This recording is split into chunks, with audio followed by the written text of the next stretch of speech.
Well, joining me now to discuss the conflict in Israel and Gaza is a TV host and satirist, Bassem Youssef. Bassem, it's great to have you back on the programme. I wish it was under different circumstances.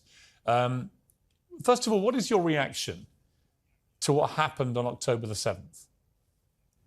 Oh, it was terrible, of course. I mean, we kind of get our news kind of also secondhand because, you know, my wife's family, they live in Gaza. They have cousins and uncles there, and their house also was bombed. We haven't been able to communicate with them for the past 3 days. Communication are lost. So we don't know actually what is the, how are they doing, but, you know, we're used to that. I mean, it's just like, it's very repetitive. We're used to that. We're used to them being bombed every time and moving from one place to the other. You know, it's just like those Palestinians, they're very dramatic. Israel killing us. But they never die. I mean, they always come back. You know, they're very difficult to kill, very difficult people to kill. I know because I'm married to one. I tried many times, couldn't kill her. I mean, there's a dark humour there, and I understand why. Because no, it's not dark humour. I try to get to her every time, but she uses our kids as human shields. I can never take her out.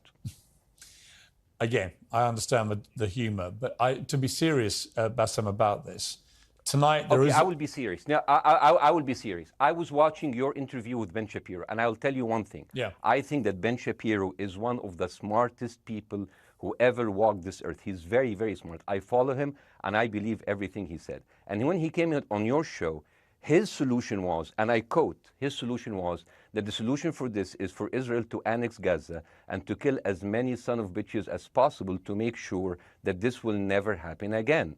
And anyone who called for a ceasefire will be a terrorist sympathizer. So God forbid, I don't want to be labeled as a terrorist sympathizer. So I agree with Ben Shapiro. I think we should kill as many son of bitches as possible. Well, let me, so okay, far, but Bassem, let me...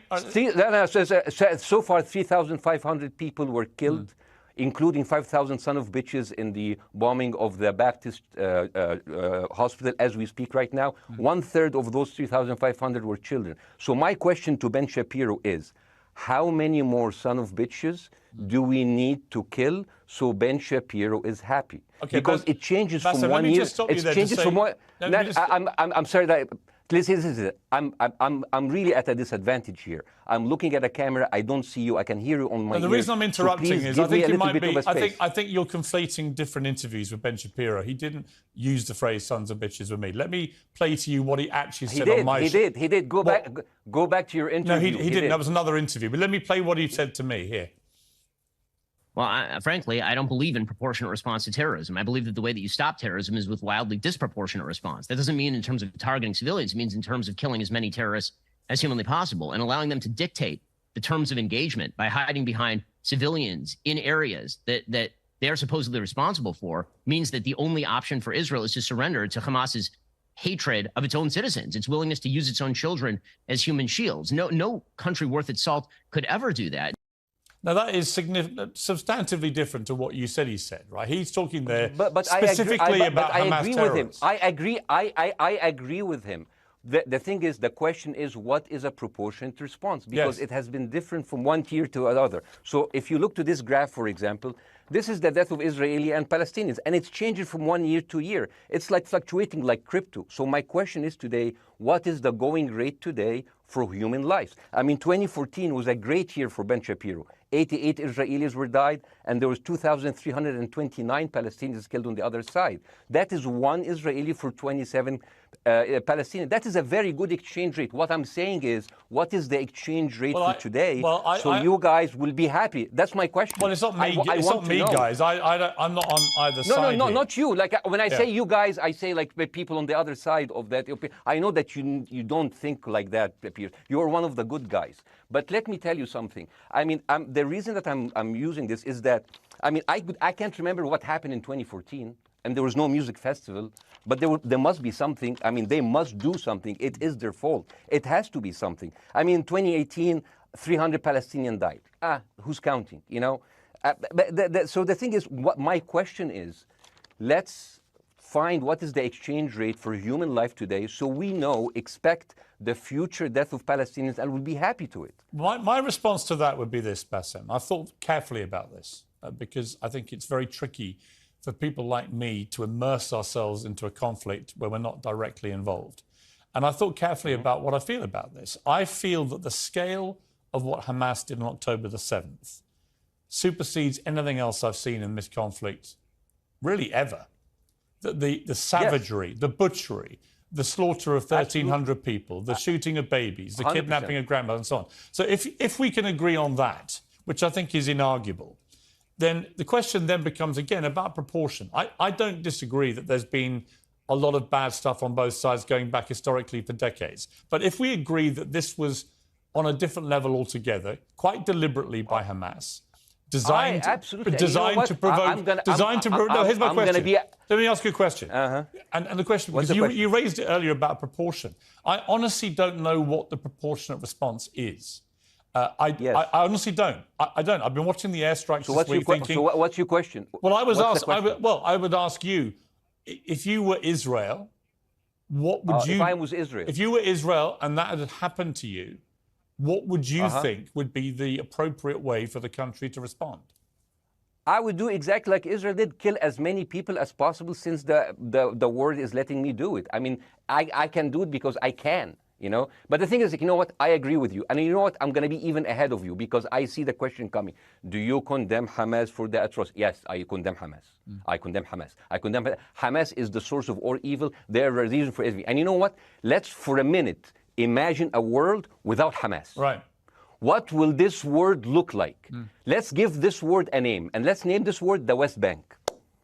Hamas has absolutely no control in the West Bank, and since the beginning of this year, only through August, 37 Palestinian kids were killed. No music festival, no paragliding, no Hamas. Since the occupation of the West Bank, 7,000 Palestinians were killed. No music festival, no paragliding, no Hamas. I can go on and on and on and on. No, but you don't need to, because in a way you're preaching to the choir. I've followed this crisis. Oh no, you're not preaching. So the thing is, like, in the sense that I know that what you're saying has validity. Of course, Piers. By the way, Piers. I am at a disadvantage here. I can hear you. I cannot see you. I am in a claustrophobic room, and so please cut me some slack and don't interrupt me and interrupt my points. Sure. So, because this has to be fair. Understand. Because if you want to only hear your opinion, I can just condemn Hamas and go home. I can do that. So, do you want to do that, or do you have a much more nuanced conversation? No, I absolutely want to have a nuanced conversation. I wasn't aware I was interrupting you. I thought I was letting you speak. Amazing. So let's. I mean, I would say I really applaud Israel for doing one thing that no military force in the world does. Because I heard Ben Shapiro and I heard Ron DeSantis, and they said Israel is the only military force in the world that warns civilians before bombing them. I mean, how fucking cute. That is so nice of them. Because with this logic, if Russian troops started warning Ukrainians before bombing their houses, we're cool with Putin, right? I mean, okay, Habibi, you have warned them, go invade, it's fine, you have done your job. I mean, the thing is, and I understand, and I also heard Ben Shapiro talking about Human Shield. So you remember my wife's family, they live in Gaza. So I asked them, I told them, when Israel give you the nice warning, the cute warning, does Hamas force you to stay in your home so you can be bombed and use as human shield? You know what, Hassan here, my wife's cousin, he's a loser, you know. He told me, you know, when I asked him, does that happen? He told me, no. The lying son of a bitch lied to me. I told him, you don't understand. Ben Shapiro and Ron DeSantis keep saying that Israel warned you and Hamas asked you to stay put. So I told you, he's a loser. He never kept a job. He even failed in all of the interviews to become like a human shield. I would believe Ben Shapiro. Let me ask you this, Bassem. So let's go with that. No. Let me ask you this. At some point, I must be able to ask you questions. It's not a monologue for you, Bassem. If we agree that for the 14,000 casualties, I mean, who's counting, our human shield, does that mean that every single one of those civilians was standing, obscuring a military target behind them? Because that's a lot of weapons. I mean, Hamas is packing. No, of course it doesn't. And look, So there's some collateral damage. Lots of collateral damage. Yes. It's fine, yeah. You kill some to save some and then kill some more. Yeah, I agree. Yeah. Well, let me ask you this. Again, it comes back to proportionate response. When the world decided it had to get rid of ISIS because of the appalling butchery they were carrying out, it did so by also killing very sadly, a lot of civilians along the way by doing airstrikes against places which but killing civilians are inevitable. You said that in the beginning. My point is, it's inevitable. Yeah, but once Israel has decided that they want to get rid of Hamas, and Hamas is embedded with civilian population, I'm very concerned about what's going to happen next. I've written a column tonight saying, I remember the Iraq War, which I opposed, right? I remember all this. So my question for you is, what would you think would be an appropriate response by Israel to what happened? Well, these are years of disproportionate responses of Israel. Right. Did it solve the solution? Did it solve the problem? Did it work before, so it will work? What will be the surprise this time? What will be the twist that will make this work this time? What will be different this time? Seriously, I mean, like, this is only the last 15 years. I mean, because it's too many papers. I just got this. But how will this be different? And the thing is, I am so glad in the introduction that you mentioned the Iraq War. I applaud you, Piers, for saying that, because you were honest about it. You said that spreading lies like WMDs make people look at those people as less of humans, and they would accept the death of 1 million Iraqi, whether by sanctions or by invasion, right? You are a good man. This is amazing. And you know what is similar? Is when you spread the lies of 40 decapitated babies, although it was refuted.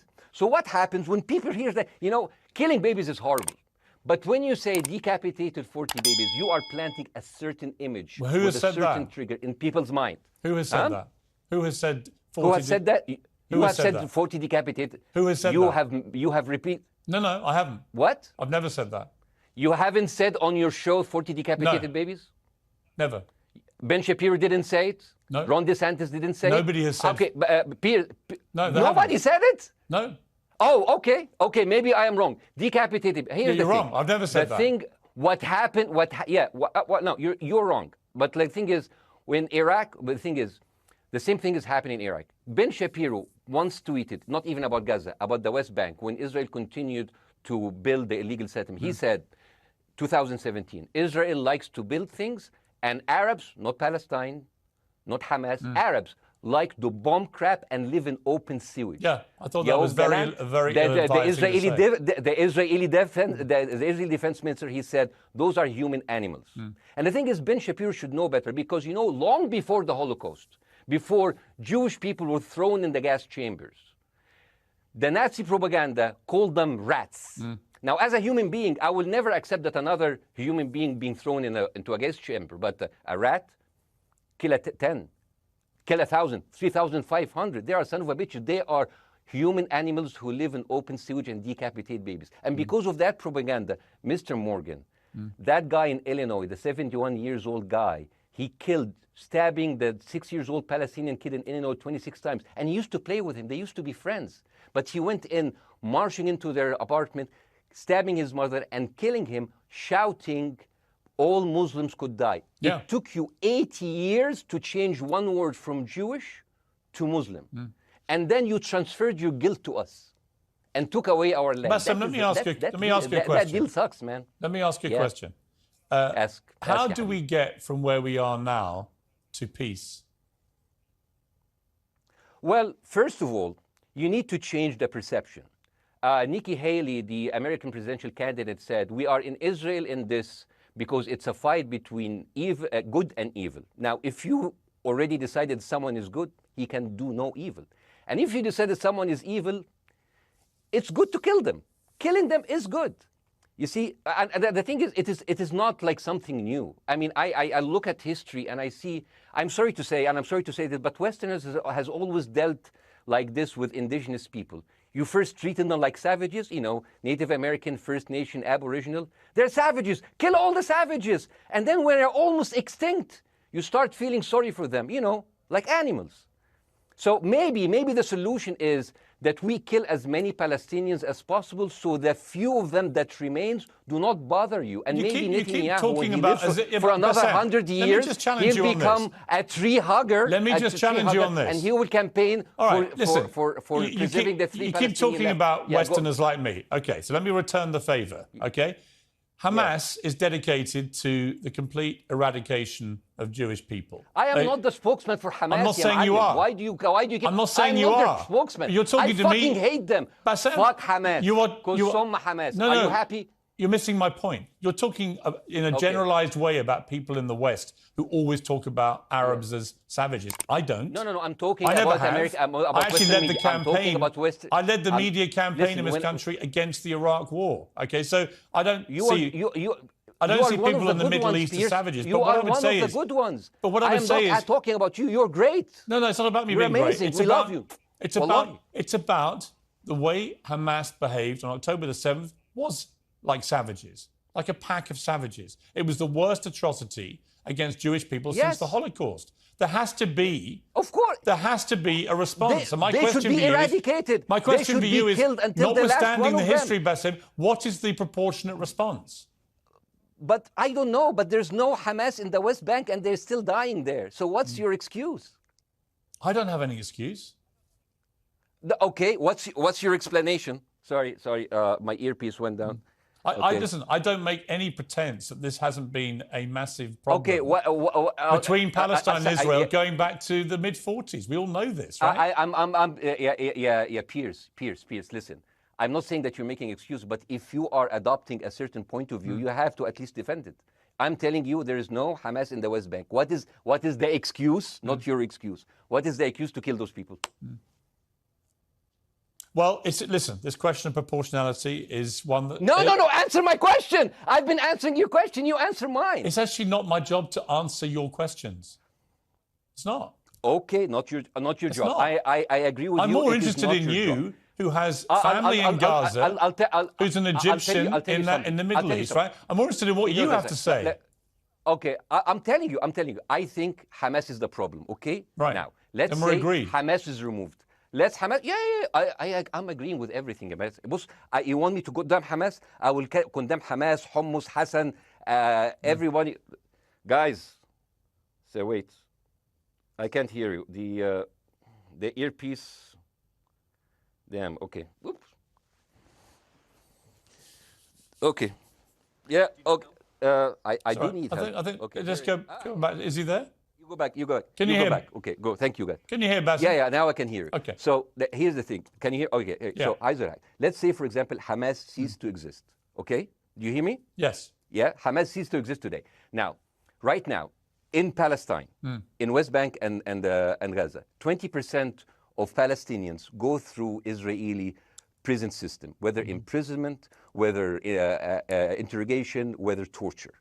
And the rest of them, they live a life of daily loss of land, of homes, of life, and they are suffocated by this. So let me ask you something. If you are a Palestinian living in these conditions for decades, would you sympathize with your oppressor or sympathize with the people who claim they resist them even if they are terrorists? I have made no secret that I think the conditions Palestinians have had to exist under are completely unacceptable. Yeah. I've said that for years. So the question then becomes, how do you forge peace between two warring parts of that region who for decades have approached peace, in my view, with mutual sledgehammers, with no actual desire to have peace? And I think it comes down in the end to great leadership.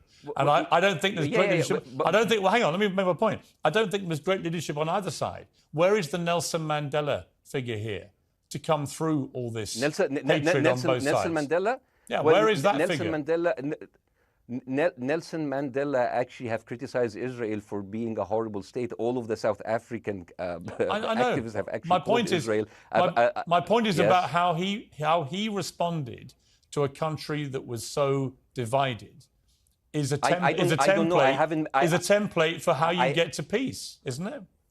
I haven't met Nelson Mandela, so I wouldn't know. But like there is a point. There's a very important point here. You know, I want to understand what is the logic of Israel carpet bombing Gaza. I mean, if there's a logic, if this will make Israel safe, I want to hear the logic. So if they continue bombing, what are they hoping to achieve? Well, I think we know what their stated aim is. Their stated aim is to eradicate and wipe out Hamas.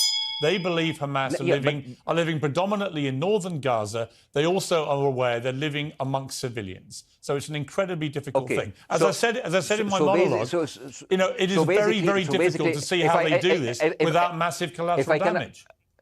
So if I can understand this correctly, basically Israel is doing this to pressure the Palestinian community in Gaza to turn against Hamas. Is that right? I'm sure that's part of it, yes. That's part of it. So this is exactly what terrorist organizations do, because terrorist organizations will have no chance beating a whole nation in battle. So they terrorize and they kill the civilians in order to spread fear and terror so they can turn against their government to change their policy or to resign. You have just compared Israel with ISIS.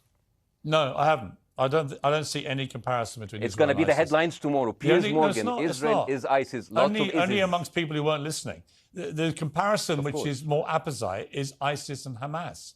They are both nihilistic terror groups intent on killing as many Jewish people and others as they can possibly kill.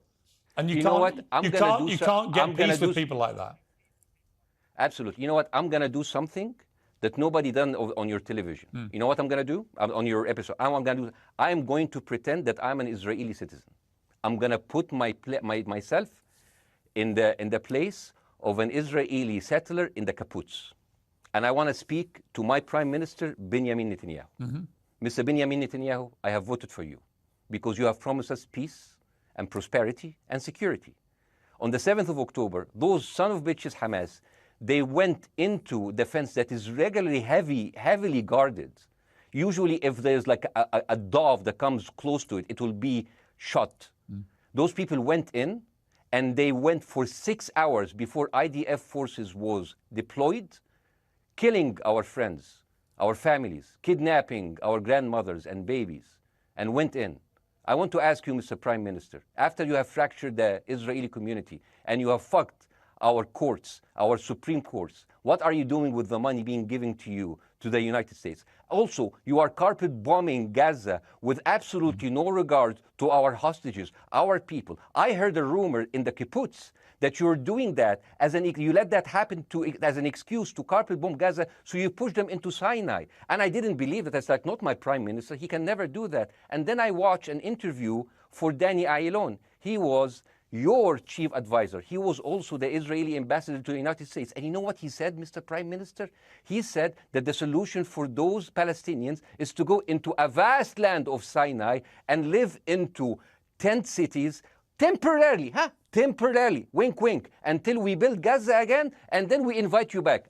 يعني عبط احنا بقى. يعني فاهمني؟ As we've seen this movie before. So يعني, and when I saw this, I couldn't explain to my fellows in the kibbutz, how come our Israeli government is trading human lives for another piece of land? So as an Israeli citizen, I need to hold my Israeli government accountable. And as an American citizen, I want to know all of these money that we are giving to Israel. We're giving them $4 billion every year. Joe Biden said it's the best investment America ever done. Well, if I am in the place of Joe Biden, I would say, sorry, don't speak. I would say, if I was Joe Biden, I would go down and whisper in the ears of Netanyahu and tell them, I hate bad investments. They haunt me, like Littlefinger in Game of Thrones. But the thing is, this is the problem. Israel always victimizes itself, and I have never seen a victim putting their oppressor under siege and bombing them 24/7. Israel wants you to believe that they are the victim.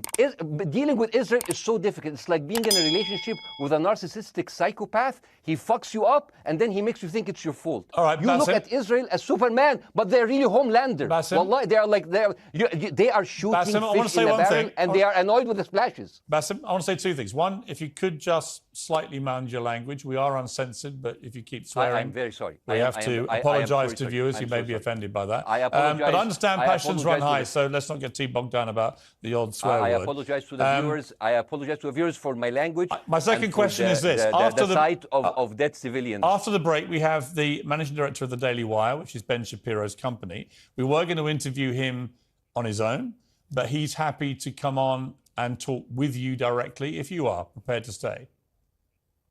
Well, of course, I can stay, but again, I am... Fuck this... I am in a disadvantage, and I would like to have my space to respond. Okay, we'll come back after the break. Because here's the thing. There's Bassem, two things we've I want got to go to a break. All right. When we come back from the break, we'll be you and Jeremy Boring from the Daily Wire. I have news. We're taking a short break, Bassem. I'll be back. Welcome back to Uncensored. For more on the situation in Israel, I'm joined now by the CEO and co-founder of the Daily Wire, Ben Shapiro's partner, Jeremy Boring. Jeremy, thank you very much indeed for joining me. I'm sorry we demoted you earlier to mere MD. You are the CEO and co-founder. You know Ben Shapiro better than anyone, really. I did a big interview with Ben, obviously, the other night, which went around the world and has sparked a big reaction, including from our guest, Bassem Youssef, who's still with us. First of all, you've been listening to Bassem and what he's been saying. What's your response? Well, first of all, I make it a point not to speak for Ben Shapiro. He's got a 20 IQ points on me and speaks for a living professionally, so he's much better prepared to defend himself. But as his business partner, as his best friend, I do feel like I have to respond to the things that Bassem was just saying. First of all, the question of how many sons of bitches have to be killed in order to end this conflict, I suppose that the answer is as many of them as it takes. That doesn't mean that I or Ben or any decent person in their right mind is happy with the killing of civilians. I posted at the very beginning of this conflict that a woman or a child blown apart in Gaza is just as tragic as a Jewish baby killed in one of the settlements. That doesn't mean that Israel's actions and the actions of Hamas are morally equivalent. You know, the tragedy is the tragedy, but the moral equivalency is nonsense. If you entered Israel with the express purpose of targeting and murdering civilians with your own hands in cold blood, that is not comparable to Israel bombing targets in the Gaza Strip and killing civilians as a terrible, tragic consequence. War is terrible. War is an awful thing. That's why decent people don't lightly engage in war, and why Hamas should not have incited this war. You know, we can talk about the history of the Israeli conflict. I'm not a professional political commentator. I'm a CEO. I'm a screenwriter, and I'm certainly not Ben Shapiro. I'm not here to discuss the history of the Israeli-Palestinian conflict, but we all saw what happened on October 7th. And the idea that Israel was not going to react severely to that, or that Israel should not react severely to that, is ludicrous. And Jeremy, let me ask you the Ben Shapiro question. should be a moderating voice, that Ben Shapiro should be, saying, no, Israel should not respond in this situation. That's nonsense. Let me ask you though, Jeremy, the question which I think is the big question. What is a proportionate response to that outrage on October the 7th, which is the worst attack on Jewish people since the Holocaust? What is proportionate? If it's true, as reports are suggesting tonight, that there may have been a hospital hit by an Israeli strike and up to 500 people or more have died, that would seem to me, if that is verified, and it's not verified yet, we don't know exactly what has happened other than there's been a hit on this hospital. But if that is verified to have been an Israeli strike, that will strike many people as disproportionate. Certainly. Well, first of all, I don't know what a proportionate response is or why we would want it. I suppose a proportionate response would be for 3,000 Israelis to go through the fence, gun down innocent Palestinian women and children, burn their bodies, burn them alive, take hostages, rape their women. No one wants a proportionate response. No moral person could possibly call for a proportionate response. The purpose of war is to defeat your enemy. The West has, in my lifetime, forgotten the purpose of war because the true cost of war is so terrible. The last time the West engaged in war and won it was World War II, and they did it through incredible brutality. They did it by bringing their enemies to heel. That's not a thing to rah-rah about. That's not a thing to look forward to. As I said, all decent people should avoid war. But I think the sort of lie of the post-World War II, the post-war consensus lie, is that somehow war in which you kill a bunch of people and don't secure victory is morally superior to war where you do secure victory. I would say that the only way to morally justify a war is to win it. Otherwise, the very argument that brought you into the war, this enemy must be defeated, ends up being proven a lie. I mean, Afghanistan, I think America had every right to go into Afghanistan.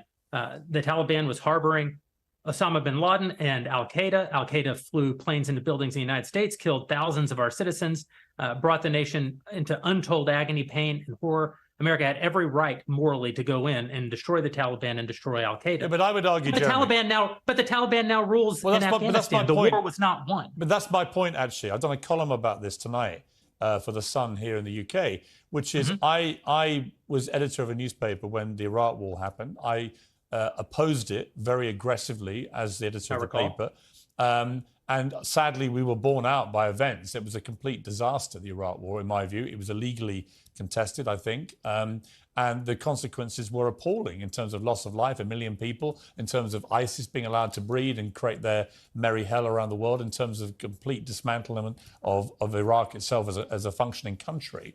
And I think Afghanistan, again, 20 years of attacking an enemy, which is now running the country again, seemed to me, again, to be kind of pointless. And I do wonder whether Israel, in its blind fury, which I completely understand, has thought through the consequences of actually launching a full air, ground and sea offensive into Gaza as to actually what happens at the end of that. Well, I suppose Israel wasn't really given the opportunity to fully contemplate what the consequences of that action might be, because Israel didn't instigate this war. This war was instigated by a horrible terrorist attack on Israel. And a state is put in a position where it has to respond. Now, one might argue that the very fact that Israel has yet to actually launch their ground invasion means that they are actually making a calculation about what the cost will be, what victory looks like. Any rational person, any decent person can engage in a conversation about what is the appropriate response for Israel. Of course they can. But this sort of moral equivalency thing, I don't think is a sign of decency to engage in a conversation about moral equivalency. Let me bring Baasim back in. You've been listening to this, Baasim. What's your response to what Jeremy's been saying? I'm sorry, I didn't catch the gentleman's name. It's Jeremy Boring. He's the chief executive of the Daily Wire and co-founder with Ben Shapiro of the Daily Wire. Hi, Jeremy. Please say hello to Ben Shapiro, and please tell him that I do think he is the smartest person to ever walk the earth. Thank you so much. So, as response to Jeremy, I agree with everything you said. I mean, what is disproportionate? I mean, he just used the examples from Second World War and America, showing that civilian casualty is, I mean, I heard his voice. He was very sad, and as he was telling us, it is so inevitable to kill so many civilians because it's something that we cannot avoid. I hear the sadness in his voice, and I know that it's a very difficult decision to kill all of these civilians, because that's for a higher cause, and I understand. But my question, I have two questions. The question is, how can you justify the killing in the West Bank where Hamas does not exist? And if the disproportionate response during over all of these years have actually worked, what will be new this time that did not happen before? I just want to. That was my question. Okay, that was my question. I'm gonna. Okay. So now, if I ask the question, can I say something on my side? Well, a little bit personal? Baasim, with respect, a little bit personal. Baasim, with respect, I gave you half the show to have your side. Jeremy's had a lot less time. I'm going to have to. You move want me on. to leave? Baasim, or do you want me to stay? I'm going to have to let you go because we've been on air with you for 40 minutes. Oh, okay. Now. Bye bye. But listen, bye.